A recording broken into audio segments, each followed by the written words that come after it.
大家好，我们今天要开箱的是 B6 Pro 啊、这是 Keychron 的。它可以支援无线跟有线，那是用2.4G 的频率去做使用，就很基础的啦，所以价格也不会太贵。键盘本体，然后这是它原本的样子哦，然后稍微掀起来给大家看。这次它有附一个矽胶保护膜啦，那我觉得这个是一个很好的事情哦。C to C 的线，它的转接附一个这个超贴心的，而且它做的很细，然后你也可以快速切换你是 Windows 或 Mac 的。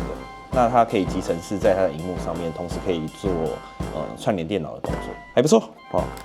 然后最后它有附一个小 pin 哦，这是2.4G 的接口，不知道大家这里可以看不看得到哦？它有做一点点的圆形的一个凹陷哦，让你在打字的时候更好打哦，真的超薄哦，很薄的一个键盘。